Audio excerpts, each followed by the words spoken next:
Good morning. When I read this scripture, getting ready for today, I was a little confused about who Jesus was talking to, so I went back to the beginning of the chapter. It says, again, Jesus began to preach beside the lake, but such a huge crowd gathered around that he got into a boat, sat there, and while the crowd remained on the shore. So he was talking to his big group. And Mark 4:26-34. Jesus said further, "The reign of God is like this. A sower scatters seed on the ground, then goes to bed at night and gets up day after day. Through it all, the seed sprouts and grows without the sower knowing how it happens. The soil produces a crop by itself. First the blade, then the ear, and finally the ripe wheat in the ear. When the crop is ready, the sower wields the sickle, for the time is ripe for harvest." Jesus went on to say, "What comparison can we use for the reign of God? What image to help present it? It is like a mustard seed, which people plant in the soil. It is the smallest of all the earth's seeds, yet once it is sown, it springs up to become the largest of shrubs, with branches big enough for the birds of the sky to build nests in its shade." Using many parables like these, Jesus spoke the message to them as much as they could understand. Everything was spoken in parables, but Jesus explained everything to the disciples later when they were alone.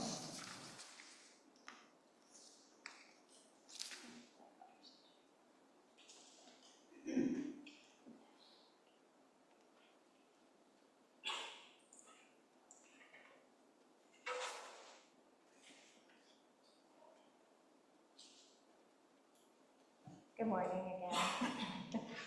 Thank you.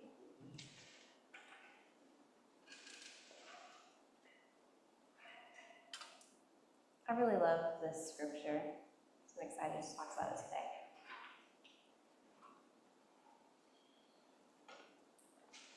The prophet Molly Ivins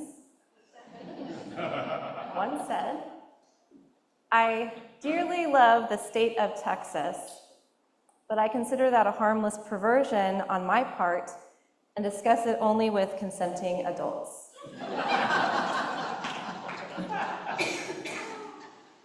I love Texas. I have loved Texas since I was a little girl, born and raised here till the age of 9. I was indoctrinated early, as many of you were in our school system. And I couldn't wait to get back here. I moved away when I was 9 to Kansas, and I thought about it all the time. When could I move back to Texas? I finally came back for graduate school about 25 years ago. I've been here since. And I love Texas because of the vast terrain of Texas, Big Bend and the open skies, and the marshy, piney woods of East Texas, and the sagebrush in Central Texas, the way it smells after the rain. I love that you can stand in line anywhere and strike up a conversation with somebody, which does not happen in Kansas. People look at you funny. I love that there are a lot of colorful characters in Texas. I love the blending of culture and food and music. But it's a little hard to love Texas. Maybe it's always been hard to love Texas, but it feels especially hard these days, given the state of our politics. It seems that it's gotten more extreme. The rhetoric more vicious, more incendiary, the tactics more vile.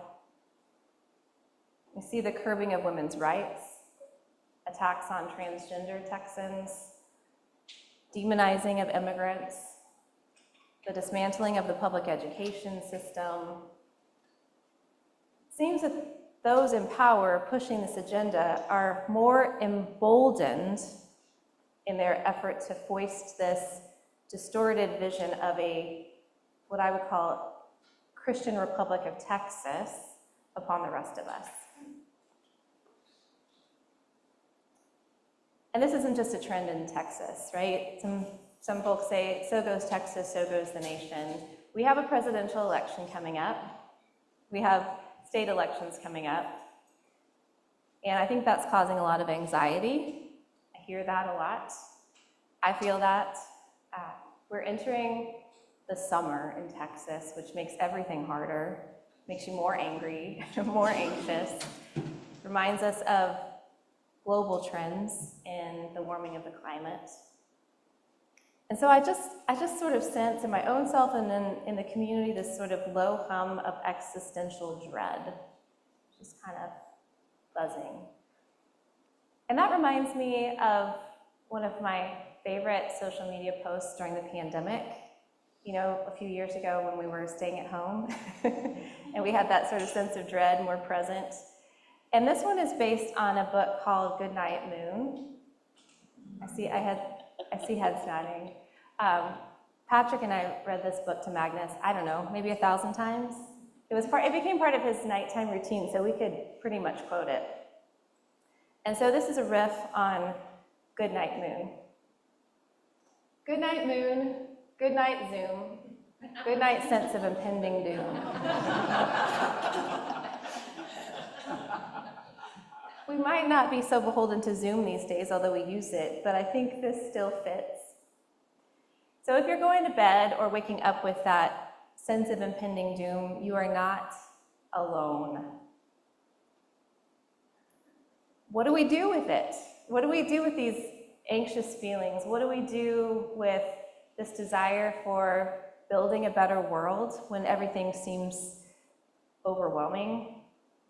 When it seems that we're not able to really affect that change? The thing is, I don't know within my own self exactly what we do, but I see wisdom in these parables that we read earlier. The first part of that is, there are parables in two parts. One is the parable of the sower, and one's the parable of the mustard seed, and they go together. But this first one, I'm going to read it again for you. The reign of God is as if someone would scatter seed on the ground, would sleep and rise night and day, and the seed would sprout and grow, they do not know how. The earth produces of itself, first the stalk, then the head, then the full grain in the head. But when the grain is ripe, at once the sower goes out with their sickle, for the harvest has come. And I think this offers us some wisdom, some way forward, as we consider how to put more love into the world, more justice, more compassion, more equity, more light, how to counteract the cruelty that we see. Like scattering seeds, there are a multitude of actions that we can take and that we do take, everyday acts of care for one another, working in public office, voting, marching, advocating, giving money to causes, taking care and feeding people dinner, and making sure that they have clean clothes and showers. All of these good and necessary things. But do we wonder if it's doing anything, if it's enough? We want to see that transformation take place. We want the cruelty to stop, if nothing else. But we can't force it. We can't force the love to grow. We can't force the transformation to happen. In the parable, the sower scatters seed and then sleeps. Does that strike you as odd at all? Just sleeps, just rests, and goes about day-to-day, everyday actions. Do we feel like we can rest? One of the commenters I read preparing for this likened this passage to a frog and toad story in the garden. Do you all know Frog and Toad? Or yeah, a lot of us have grown up with that. So I want to share this story. So Frog has a garden that's growing beautifully, and Toad sees his garden one day. He's like, I want a garden too. So Frog hands him some seeds, and Toad goes and plants those seeds, and then stands back and waits for the seeds to grow. But he gets distressed. He doesn't see anything happening. He says, now seeds start growing. Next slide, please. And he gets increasingly upset. Now seeds start growing, he says. And Frog rushes out. He's like, what is all this noise? Why are you shouting? He's like, well, the seeds aren't growing. And Frog's like, well, I think the seeds might be afraid. You need to leave them alone. They're shy seeds. And so Toad goes to bed. And then he wakes up in the middle of the night in a panic. He's like, seeds are afraid. I need to comfort the seeds. So he goes and he sets up candles and he starts playing music to the seeds. And then the next day, next slide please, he sang in the rain. And then after that, he read poems to his seeds. And then the next day, he played music. And still the seeds wouldn't grow. And he got so tired doing all of these things that he fell asleep. And then before you know it, Frog is there shaking his shoulder like, Toad, wake up, your garden has grown. And so it has grown while he slept. He did all of these things. And I think this is a good children's story, but I think it might be an even better story for us. That we can't force the outcome by sheer force of will, by all of the actions we take. We can't make it right always, right now. And sometimes we end up carrying more than we can bear. We wear ourselves out. We get exhausted. We tie ourselves into knots of anxiety because we are deeply troubled. Deeply troubled. We also look around and it seems like other people aren't awake to what's happening and what's going on. And we need to take more of it on ourselves because they're not carrying their load. But the truth is we each have limits, right? We're finite human beings who can only do so much in a day. We only have so much wisdom, so much insight, so much energy. So we do what we can in the day that we have. And then we have to rest. And I would add to that, not just resting, but delighting in life. This whole thing that we're fighting for. To laugh and to celebrate. And we don't ignore the problems. Sometimes we numb out to them because we need a break, but we ultimately aren't here to ignore the problems. Numbing out isn't the way. We just need to know our limits, to kind of walk that middle path, which is really difficult, between staying awake and aware, doing what we can, and resting and celebrating when we need to. Because the parable ends with saying that the harvest has come, and immediately, in the Greek it says immediately, the sower goes out to reap the harvest. It's like being ready to act when the moment comes, when the moment's right. I recently ran into a colleague of mine who has worked in legislative advocacy for the last 2 decades. This really brilliant, really skilled lobbyist. And I had seen on social media that they were leaving the organization they were working for. And I just assumed that they were moving and that that's why they had resigned. But then I ran into them at a meeting and they're working for another agency. I was like, well, what's going on? I mean, you are that organization. And they shared with me, it's like, when I started working in this, we could work across the aisle in the legislature to get good bills passed. And then it became about killing bad bills. But now, I don't even think we can kill the bad bills. And it felt like an effort and futility for him. He had been doing this so long and working so hard and so many hours that he just needed to step away and rest and enjoy his family, which does not mean that other people aren't still called to be in that fight in the middle of that. But I think there's a lot of wisdom, even if there's also a sadness there, kind of telling us the state of Texas politics. I think there's a lot of wisdom in knowing when you have to step away from something, because he's still doing good work, and I feel very confident that all of that skill, all of that experience and knowledge will be useful again when the moment is right.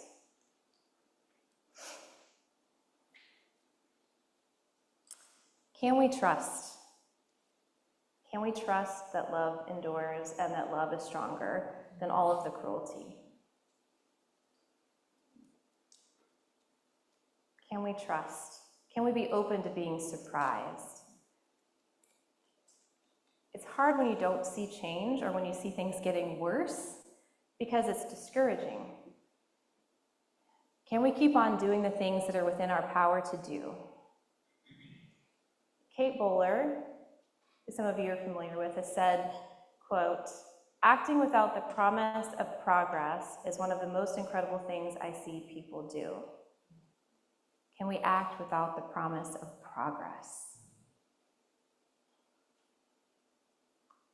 And I think even if we can't, or we're not ready to be able to say yes to that, what alternative do we have except doing the work that is ours to do in the time that we have, with all the wisdom and imagination and love that we are given? So the second parable, I said it was related to the first, this parable of the mustard seed. And this talks about the reign of God and how this more beautiful world, these are my words for the reign of God, how that grows, how it expands and flourishes in the world. Jesus compares it to mustard. And so I'll read this part of it again. Jesus said, "With what can we compare the reign of God? What parable will we use? It is like a mustard seed, which, when sown upon the ground, is the smallest of all the seeds on earth. Yet when it is sown, it grows up and becomes the greatest of all shrubs, and puts forth large branches so that the birds of the air can make nests in its shade." So this idea, it's the small, big things can come from small things, like this mustard seed being the most minuscule of all seeds. It's not actually the most minuscule of all seeds. Just suggesting, as you've heard, the faith as small as a mustard seed can move mountains, which is a beautiful image, and at all the one I want to focus on today. When you look at this passage in Greek, you see a little bit more about it. You see satire, which gets completely lost in the English translation. So in Greek, Jesus is saying this small mustard seed becomes the greatest of all garden plants. That's the actual phrase, garden plants, with claudus megalus, these mega branches spreading out. I want to show you a picture of a mustard plant. It's not particularly impressive. It's sort of scrubby. This is a very large mustard plant that looks like a small tree/shrub. This is our image for the reign of God, the more beautiful world. Take this in, everyone. What on earth? Why this plant? Mustard is a wild plant. There are also cultivated varieties that are grown in gardens. They tend to take over. It has medicinal properties. It can be a forage crop for sustenance.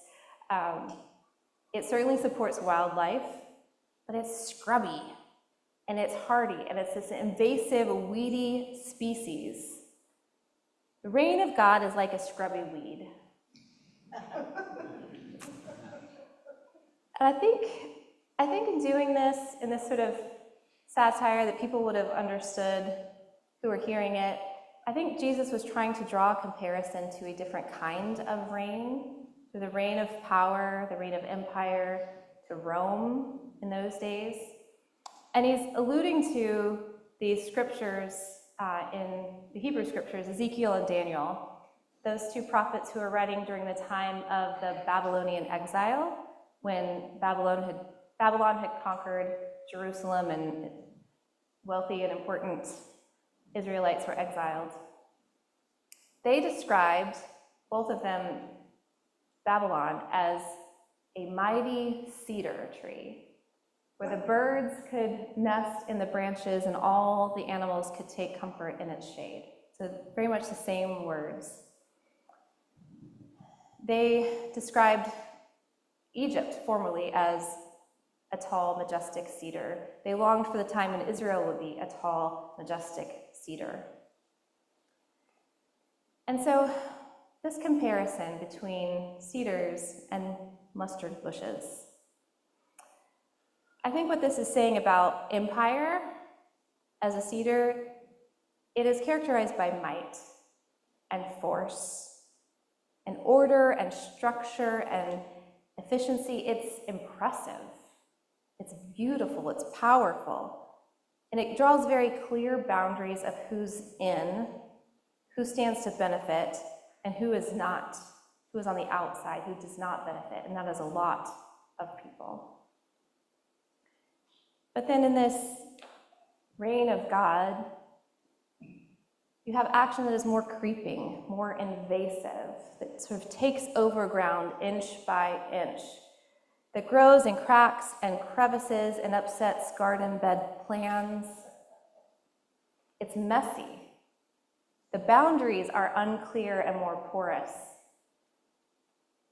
There are these distinctions between who's in and who's out in this metaphor. So I think if we bring that to our time, to the Republic of Texas, some folks in this state have a vision of a Christian nation or a Christian Republic of Texas. They work to try to put chaplains in schools.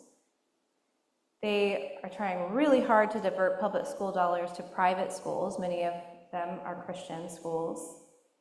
They passed a bill to create curriculum, to have the Texas Education Agency create curriculum to take the burden off of teachers.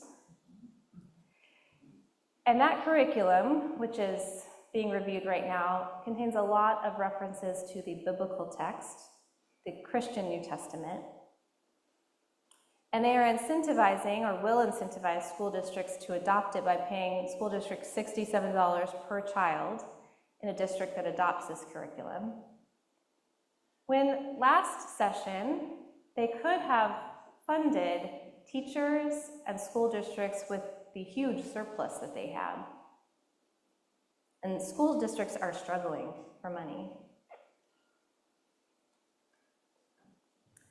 These folks are brazen in forcing their vision of the world. They have a clear vision that extends beyond public education of who's in and who's out. Who's out? Immigrants, people of color, people who don't conform to binary gender identities, women who have the gall to want to make decisions about their own bodies. And they use their money and their power and fear tactics and intimidation to force this vision upon the rest of us, disregarding commonly held governing principles, curbing voting rights, disregarding people, disregarding dignity. And all of this is wedded with this sort of twisted, paternalistic version of Christianity. And I'm very well aware that I don't fit in this vision of the world. I am a female pastor standing here before you preaching about God. And in this vision of the world, I'm an aberration. A lot of us, most of us, all of us don't fit in this, right? The folks that have this vision are doing as the powerful have always done. This is the way of empire. But this is not the way of Jesus. The way of Jesus,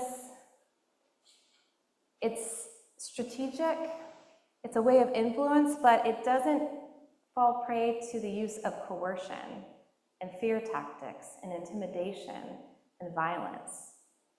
Right? It's based in love. Love which is patient and kind and gentle and generous. Love that honors the dignity of each and every person and does not trample upon differences in religion or otherwise. And it's not weak. It is a gritty, scrubby, enduring kind of love. It seeks to love those who stand against it. The reign of God, the more beautiful world, isn't so much like this majestic, tall, beautiful cedar tree as it is wild and wonderful. The boundaries here are porous, letting everybody in. Everybody is invited. It might be a little unruly, a little messy, but the reign of God is full of color. You know what? The music's good, and the people are dancing over here. So now, no matter how hard some folks try, and they are trying, they cannot get rid of this way. Because this love keeps growing in the cracks and the crevices and the garden bed. And I am proud to be a weed in that garden bed.